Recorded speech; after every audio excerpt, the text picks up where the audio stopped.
고통 사라져. 오늘 믿고서 내 눈 밝았네. 참 내 기쁨 영원하도다. 주 십자가 못 박힘은 속죄함 아닌가. 그 긍휼함과 그 은혜 말할 수 없도다.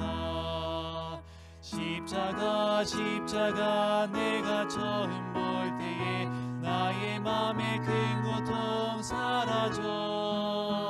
오늘 믿고서 내 눈 밝았네. 참 내 기쁨 영원하도다.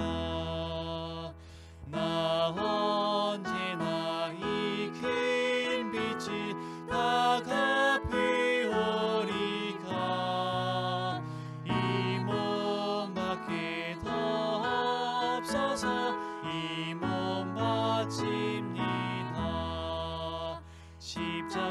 십자가 내가 처음 볼 때에 나의 맘에 큰 고통 사라져.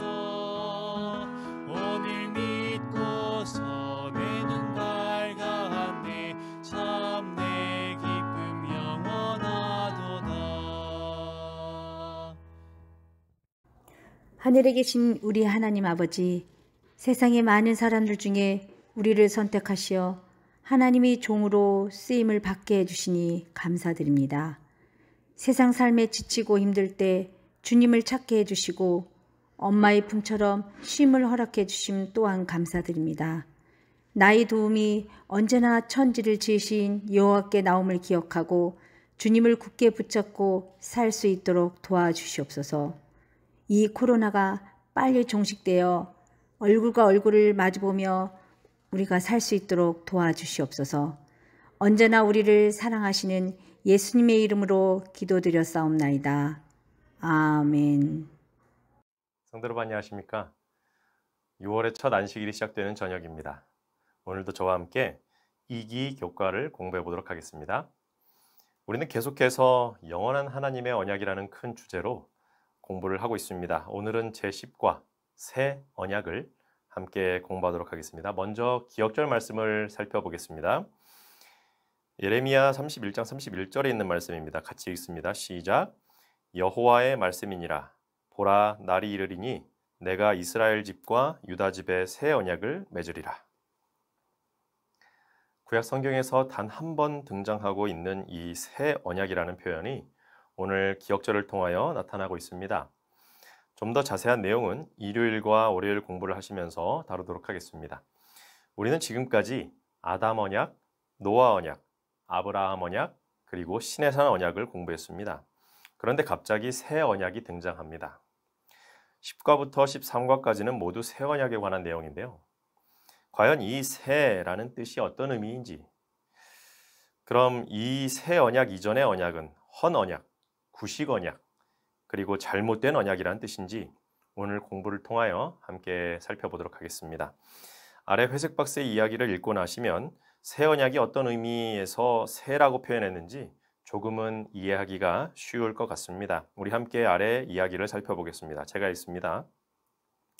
몇 해 전 어느 잡지의 만화에 한 회사의 간부가 다른 간부들 앞에 서 있는 모습이 실렸다.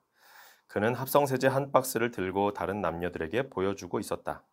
그는 자랑스럽게 박스에 붉은색으로 커다랗게 새겨진 신제품이라는 글씨를 가리키고 있었는데 그의 행동은 그 상품이 새로워졌다는 사실을 암시하고 있는 듯 보였다. 그런데 그 간부는 말하기를 박스에 새긴 신제품이라는 글씨를 새롭게 바꿨습니다 라고 했다.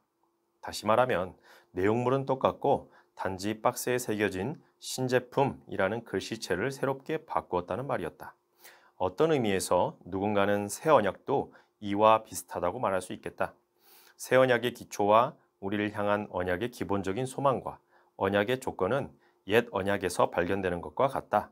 그것은 언제나 하나님의 은혜와 자비의 언약이었으며 인간의 약점과 실패를 초월하여 사랑에 기초한 언약이었다. 네, 언약의 기초와 기본적인 소망과 조건은 옛 언약과 동일합니다. 여전히 새 언약도 하나님의 자비와 은혜에 기초한 언약이며 동일한 사랑의 언약임을 기억하시면서 오늘 공부를 시작하면 좋을 것 같습니다. 우리 옆에 있는 학습 목표를 보시면서 좀 더 학습할 내용에 대하여 구체화해 보도록 하겠습니다. 깨닫기입니다. 새 언약이 옛 언약에 비해 갖는 우월성을 확인한다. 비슷한 기초와 조건을 가졌지만 분명 차이점이 있고 우월성이 있는 새 언약에 대하여 공부하면서 이 점들을 확인하고 함께 깨닫게 되시기를 바라겠습니다. 느끼기입니다. 더 나은 언약의 중보자가 되셔서 지금도 봉사하고 계신 예수님께 감사한다. 새 언약이 옛 언약, 첫 언약에 비해 우월한 점에 대한 힌트가 여기에서 등장하고 있네요. 예수님께서 우리의 더 나은 언약의 중보자가 되시고 우리를 위해 지금도 봉사하고 계신 것을 저와 여러분이 이 시간 느끼면서 또한 감사하게 되시기를 바랍니다. 마지막으로 행하기입니다. 마음에 새겨진 법을 조차 믿음으로 순종한다.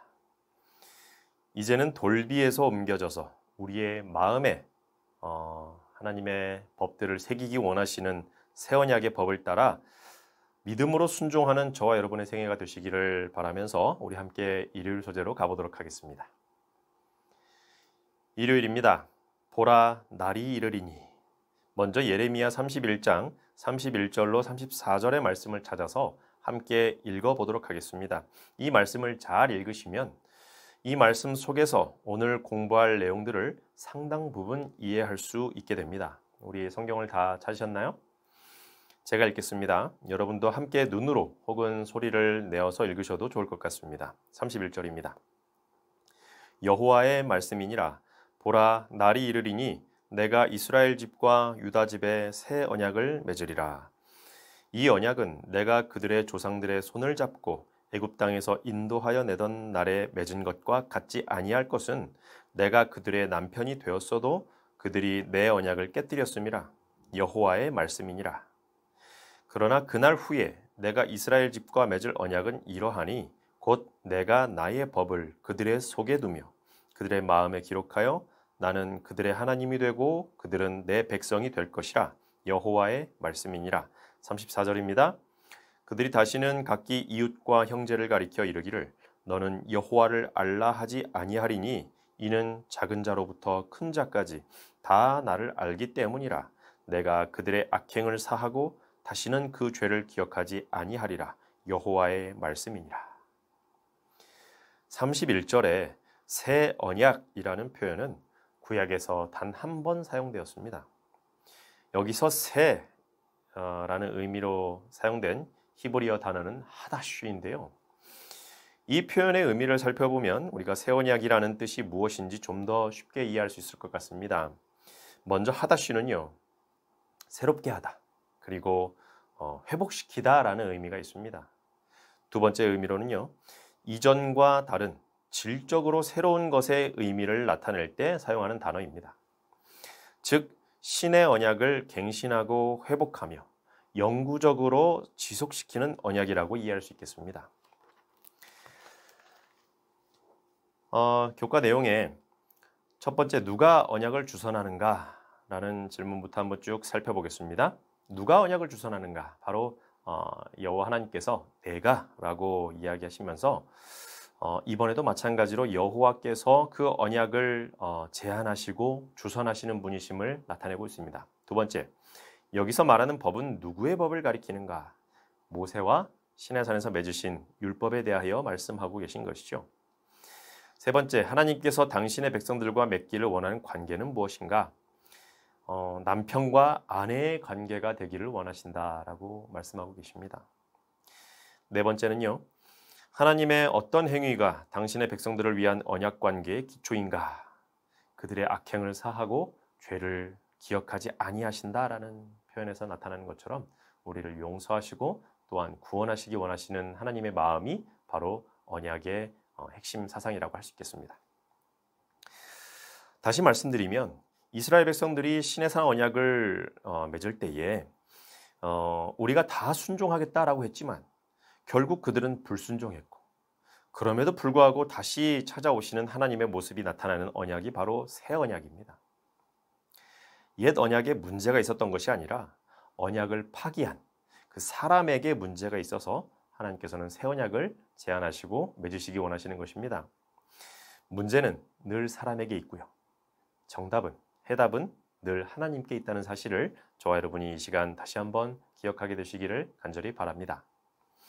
136페이지 가운데쯤에 아래에서 세 번째 단락을 함께 살펴보도록 하겠습니다.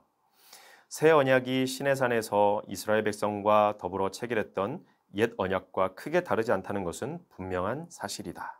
사실상 시내산 언약의 문제점은 그것이 오래되었거나 시대에 뒤떨어진다는 데 있지 않았다. 진짜 문제는 그 언약이 파기되었다는 데 있었다. 예레미야 31장 31절로 34절에서 발견되는 위의 질문에 대한 답들이 옛 언약의 많은 측면이 새 언약 속에 남아있음을 증명한다. 새 언약은 어떤 의미에서 새로워진 언약이라 할 수 있다. 새 언약은 첫 번째 언약의 완성이요 성취이다. 네, 제가 방금 읽어드린 마지막 문장에 여러분들께서 밑줄을 좀 그어두시기 바랍니다. 새 언약은 첫 언약의 완성이며 성취라는 것을 기억하시기를 바랍니다. 우리 아래에 있는 교훈을 읽고 137페이지로 넘어가겠습니다. 하나님께서 당신의 법을 돌비가 아닌 우리 마음에 새기신다고 하셨는데 새 언약에서의 법은 본질적으로 시내산에서의 율법과 크게 다르지 않다.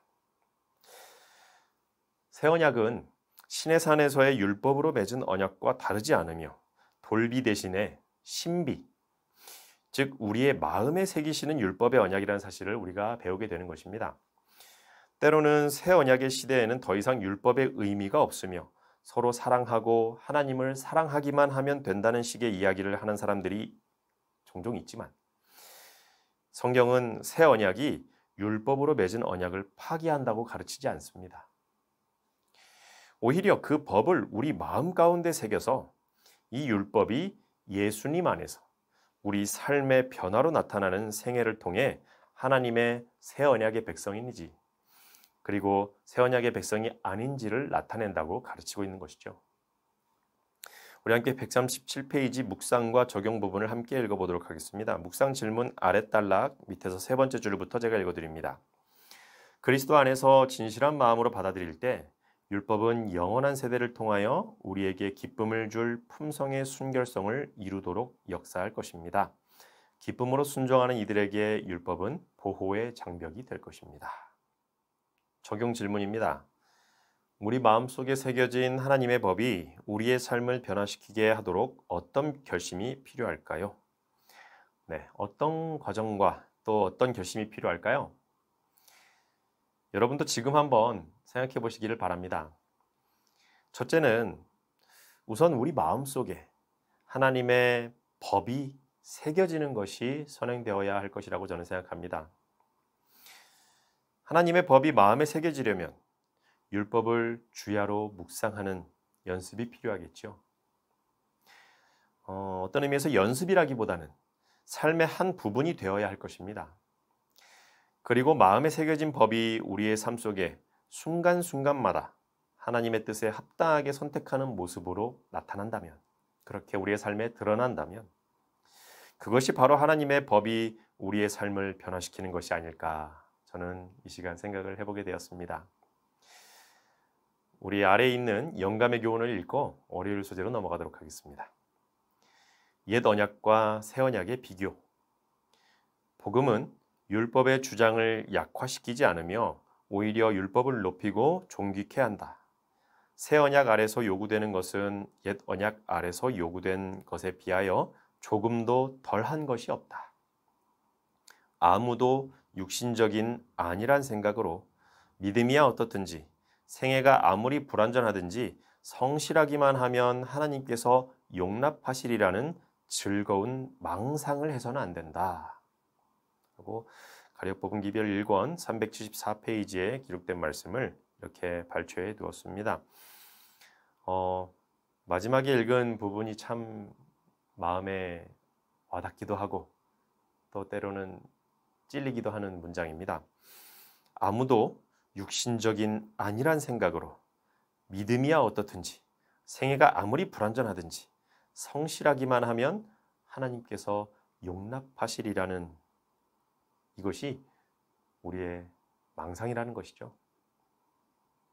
저와 여러분이 이 즐거운 망상으로부터 벗어나게 되시기를 간절히 바라도록 하겠습니다. 우리 월요일 소재 봅니다. 마음을 변화시키는 일. 월요일 소재에서는요, 마음에 대하여 좀 더 깊이 생각을 해보도록 하겠습니다. 이 예레미야를 통하여 말씀하신 새 언약은 남방 유다가 바벨론의 포로로 잡혀갈 무렵에 발표된 것입니다.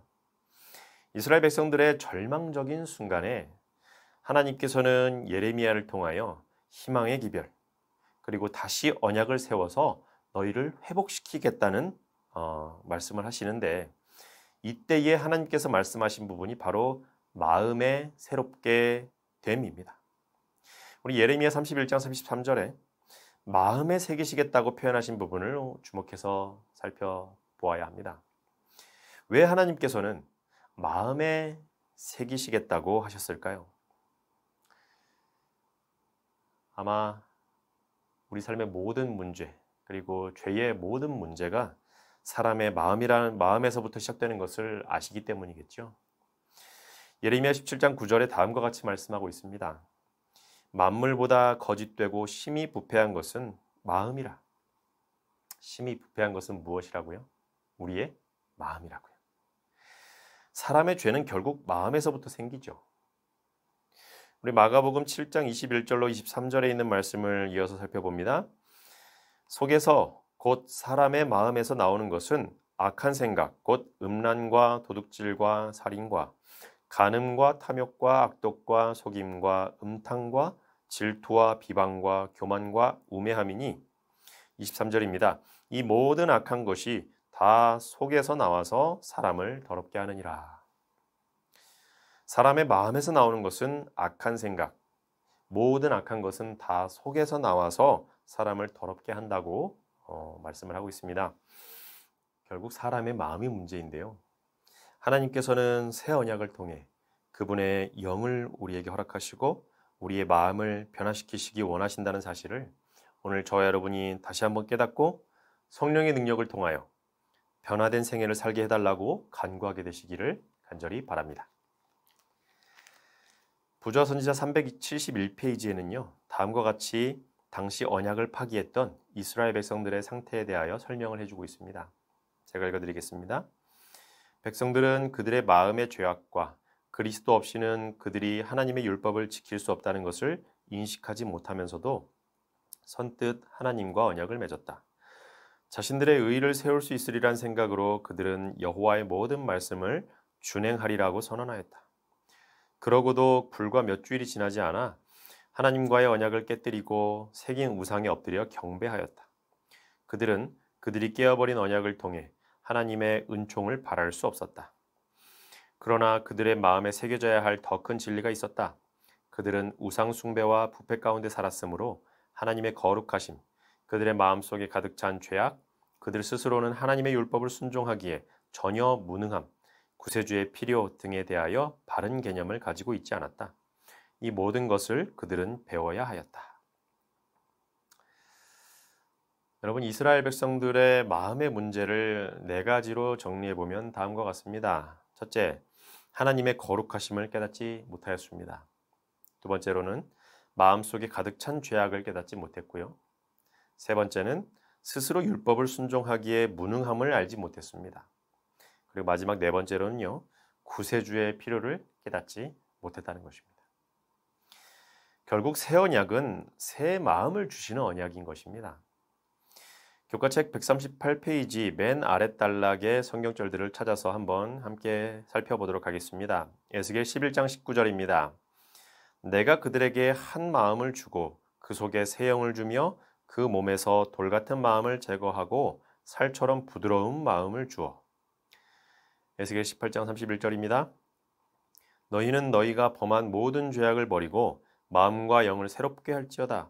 이스라엘 족속아, 너희가 어찌하여 죽고자 하느냐. 에스겔 36장 26절입니다. 또 새 영을 너희 속에 두고 새 마음을 너희에게 주되 너희 육신에서 굳은 마음을 제거하고 부드러운 마음을 줄 것이며 이토록 우리의 마음을 변화시켜서 그분의 백성이 되게 하시고 또 새 삶을 누리도록 변화시키기를 원하시는 하나님께 저와 여러분이 감사하게 되시기를 바랍니다. 하나님의 백성으로 사는 기쁨을 함께 누리며 살게 되시기를 바라겠습니다. 우리 교훈에 있는 말씀을 읽고 139페이지로 넘어갑니다. 비록 이스라엘이 실패하였으나 하나님께서는 자원하는 자들을 부르셔서 굳은 마음을 제하고 부드러운 마음을 주심으로 새 언약을 세우실 것이다. 여러분, 저는 가끔 이런 생각을 해봅니다.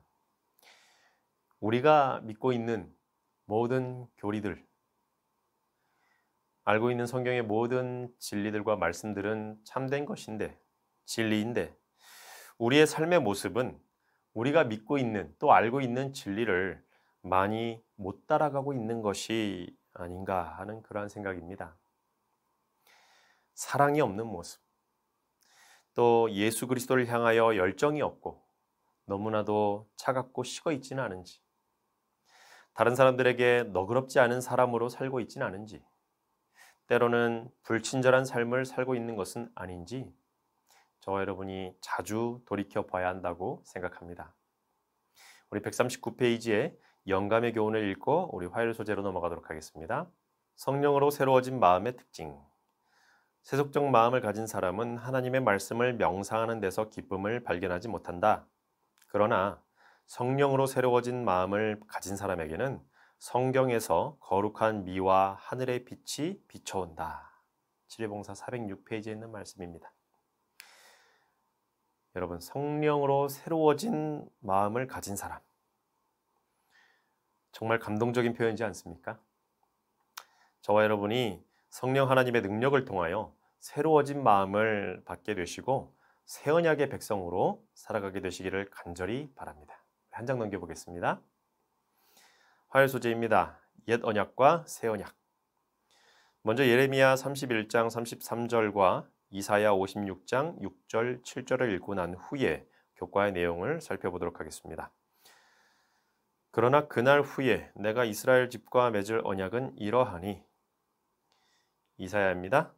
또 여호와와 연합하여 그를 섬기며 여호와의 이름을 사랑하며 그의 종이 되며 안식일을 지켜 더럽히지 아니하며 나의 언약을 굳게 지키는 이방인마다 내가 곧 그들을 나의 성산으로 인도하여 기도하는 내 집에서 그들을 기쁘게 할 것이며 그들의 번제와 희생을 나의 제단에서 기꺼이 받게 되리니 이는 내 집은 만민이 기도하는 집이라 일컬음이 될 것임이라.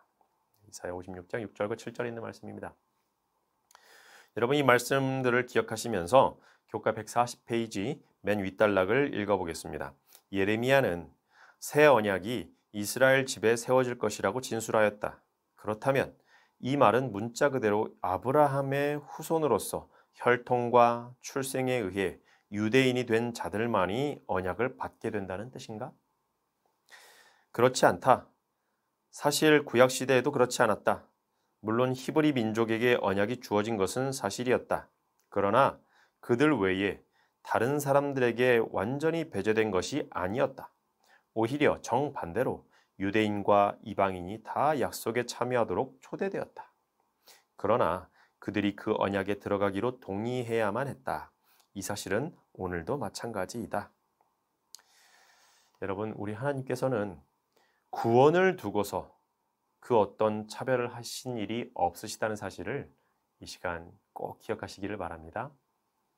우리 교과 140페이지 아래 두 단락의 내용을 정리하면 다음과 같습니다. 옛 언약과 새 언약, 언약을 구성하는 기본 요건은 차이가 없다는 것을 전제합니다. 첫째, 하나님께서 은혜를 통해 구원을 제공하신다. 두 번째, 믿음으로 용서의 약속을 주장하는 자들을 찾으신다. 세 번째, 당신을 찾는 자들의 마음에 당신의 법을 기록하기 원하신다. 우리 함께 141페이지 영감의 교훈을 읽고 수요일 공부로 넘어가도록 하겠습니다. 영접하는 자는 모두 새 언약의 참여자가 됨. 그분은 그들에게 새 언약을 선포하셨는데 이를 통하여 그분을 영접하는 모든 자는 하나님의 자녀가 되고 그리스도와 함께 유업을 얻는다. 이 언약으로 금생과 내생을 위하여 내려주실 수 있는 모든 축복은 그들의 것이 되었다. 시대소망 656페이지에 있는 말씀입니다.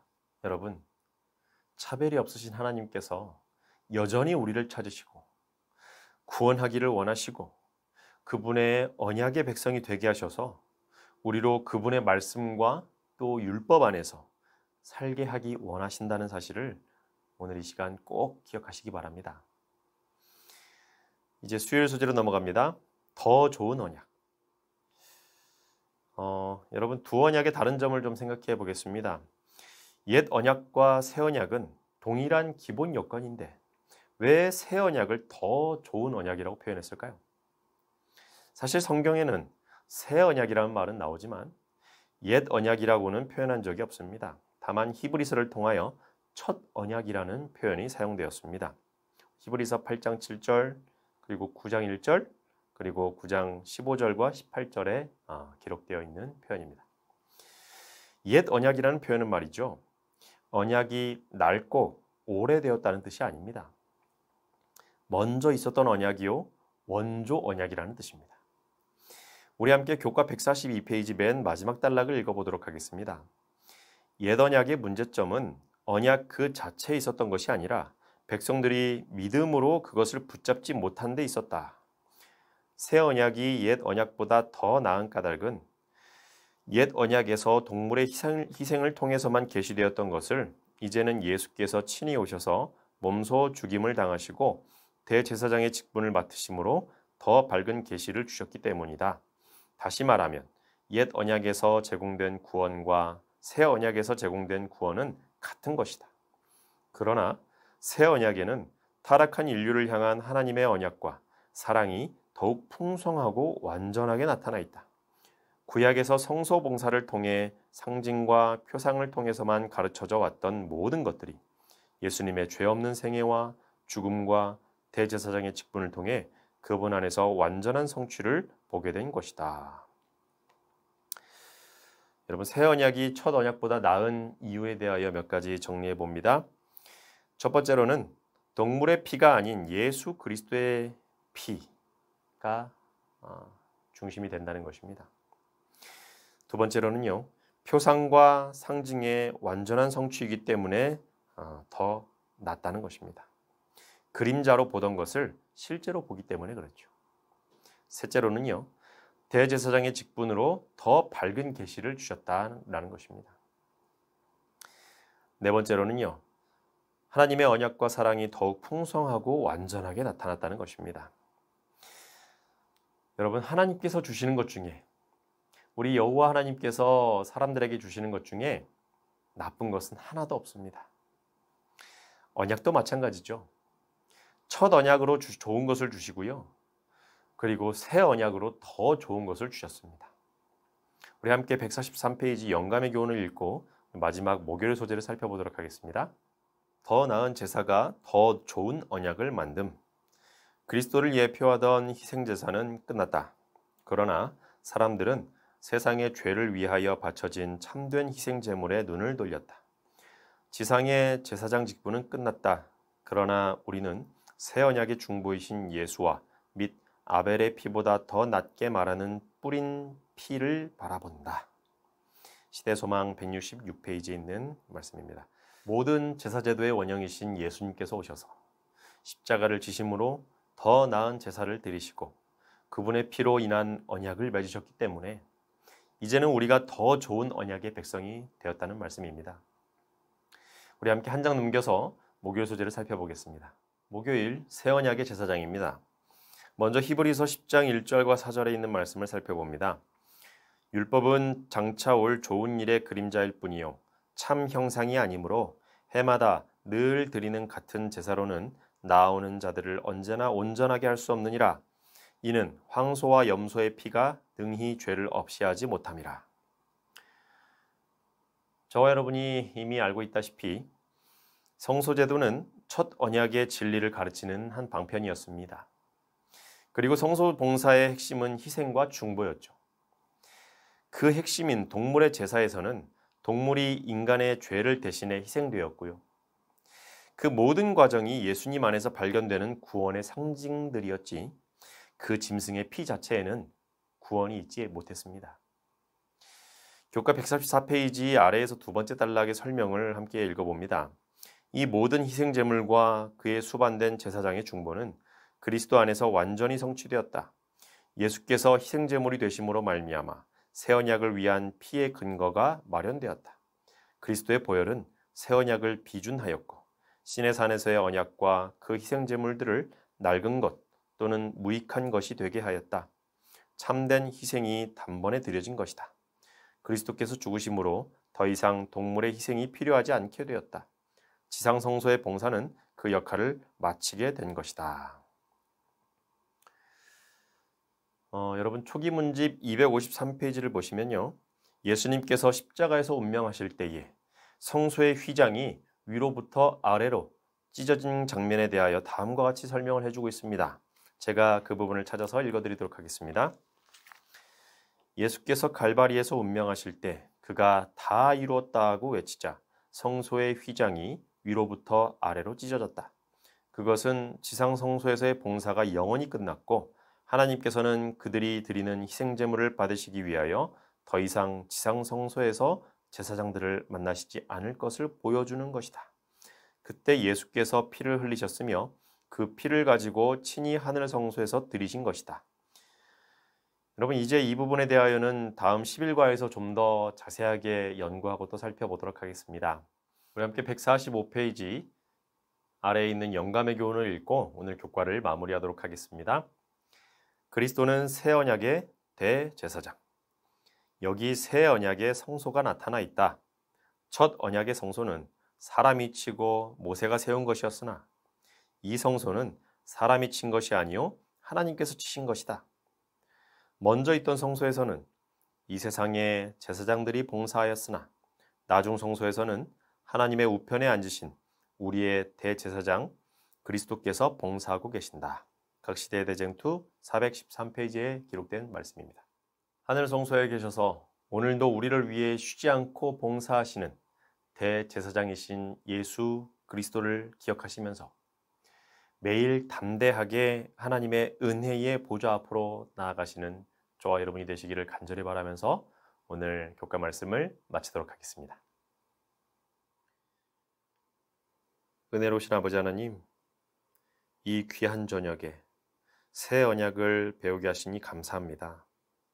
우리의 마음을 새롭게 하기 원하시고 우리의 삶을 언약의 백성답게 바꾸기 원하시는 우리 아버지의 마음과 사랑을 이해하는 주의 귀한 자녀들 될 수 있도록 은혜 내려 주시옵소서. 이 안식일 우리의 중보자 되시고 우리의 위로자가 되시는 예수님의 은혜로 말미암아 참된 쉼과 평안을 누리는 우리 모든 서울삼육중학교 교회의 성도들이 될 수 있기를 바라며 사랑이신 예수님의 이름으로 간절히 기도드리옵나이다. 아멘.